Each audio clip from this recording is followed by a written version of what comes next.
எல்லாருக்கும் பணிவான வணக்கங்கள்.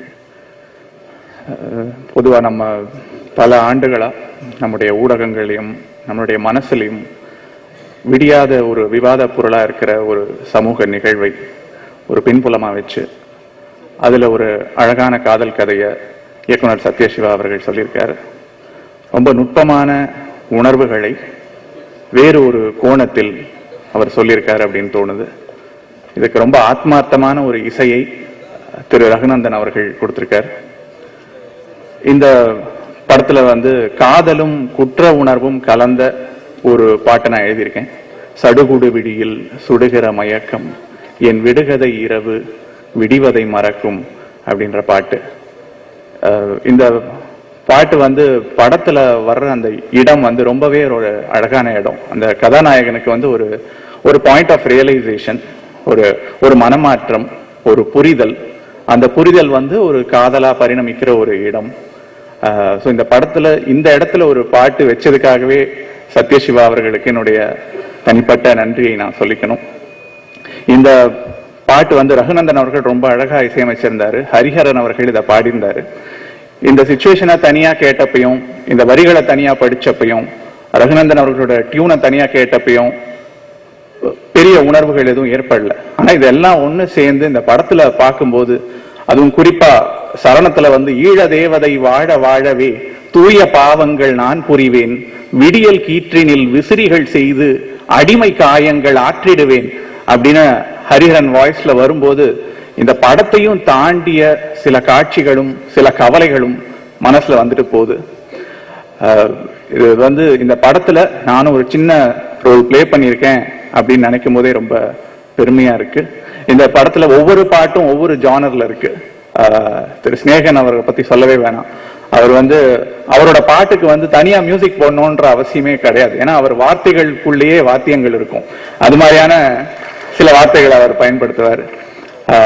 ரகுநந்தன் அவர்கள் ரொம்ப ஒரு டிஃபரெண்டான விஷயத்தை கொடுத்திருக்காரு. ஸோ இந்த ஆடியோ ஆல்பம் எல்லாருக்கும் பிடிக்கிற ஒரு ஆல்பமாகவும், இது எல்லாரும் பார்க்க வேண்டிய ஒரு படமாகவும் கண்டிப்பா இருக்கும். நன்றி. பேசி பேசி காலரேகையுடன் இணைந்தோடி விட்டவன் நான். பேசுவதையே தொழிலாக கொண்டவன் என்று கூட சொல்லலாம். இனிய நண்பர்களே, இந்த எல்லார் கையிலையும் பூச்செண்டு பார்த்தீங்க, எனக்கு கொடுக்கல. ஏன் கொடுக்கல தெரியுமா? கொடுத்தவன் என் மகன். எல்லாருக்கும் பூச்செண்டு கொடுத்தவன் என் மகன், எனக்கு மட்டும் கொடுக்கல. அது என்ன விரோதமோ வீட்டுக்கு போனா என் மனைவியை கேட்டா தெரியும். நண்பர்களே, ஒரு பாட்டு போட்டாங்க. அந்த பாட்டை பார்த்தேன். எங்களுக்கு என்னன்னா, ஒரு டைரக்டருடைய அப்ரோச், அவனுடைய கன்செப்ஷன், அவனுடைய வே ஆஃப் டீலிங் ஒரு பாட்டை பார்த்தாலே தெரிஞ்சுக்குவேன். இந்த டைரக்டர் அவர் எடுத்த 3 பாட்டை போட்டாங்க. அது எனக்கு கொஞ்சம் கிளியரா தெரிஞ்சுது. இந்த டைரக்டர் ஒரு யதார்த்தவாதி. இந்த டைரக்டர் சொல்ல வேண்டியதை அழகாக, சிறப்பாக, எளிதாக சொல்லக்கூடியவர். ஆக இந்த 3 பாட்டுகளை பார்க்கும் பொழுது நல்ல எதிர்காலம் உள்ள ஒரு டைரக்டரைத்தான் என்னுடைய மகன் தேர்ந்தெடுத்திருக்கிறான். அதன் மூலம் ஒரு நல்ல படத்தை அவர்கள் கொடுப்பார்கள் என்று நினைக்கிறேன். நண்பர்களே, சிவப்பு போட்டியிலே சிறப்பது.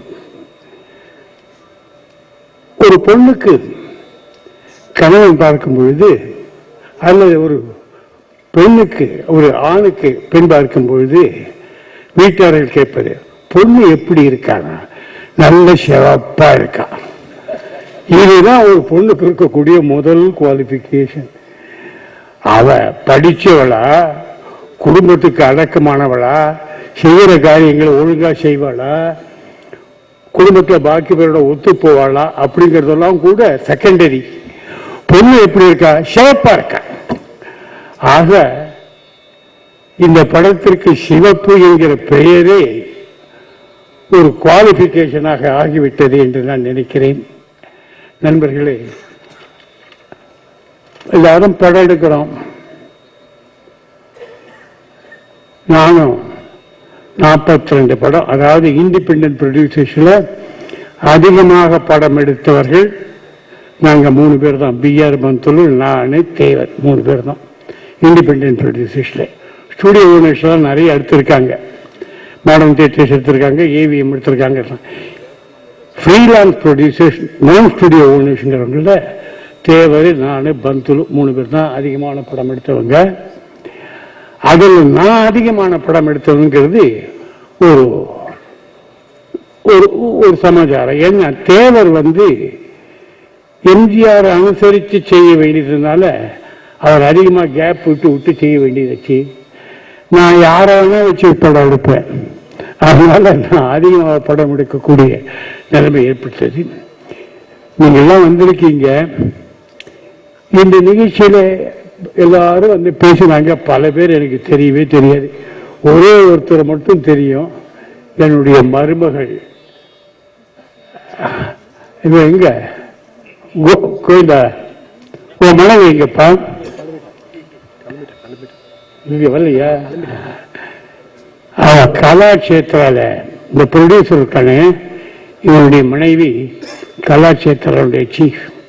ஆக எங்க குடும்பத்தில் இந்த ஆடல் பாடல்ங்கிறது ஐக்கியமாய் போச்சு அப்படிங்கிறதா விஷயம்.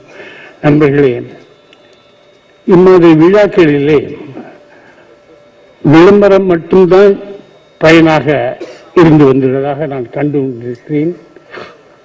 நான் இன்னொன்றை சொல்கிறேன், விளம்பரம் போதாது, ஆசிகள் தான் முக்கியம். ஒரு மனிதன் நீண்ட காலம் வாழ வேண்டுமானால், வெற்றிகரமாக இருக்க வேண்டுமானால், சுய புத்தியோடு இருக்க வேண்டுமானால் அவனுக்கு மிக மிக அவசியமானது மற்றவர்களுடைய ஆசைகள். நீங்கள் எல்லாரும் இந்த படம் வெற்றிகரமாக விட வேண்டும் என்று ஆசீர்வதித்தால் அதுவே என்னுடைய மகனுக்கு, என் அண்ணன் மகனுக்கு சிறந்த பலகமாகும் என்று கூறிக்கொண்டு நீண்ட நேரம் பேசிவிட்டேன் என்றால் மன்னித்துக் கொள்ளுங்கள் என்றையும் சொல்லிவிட்டேன்.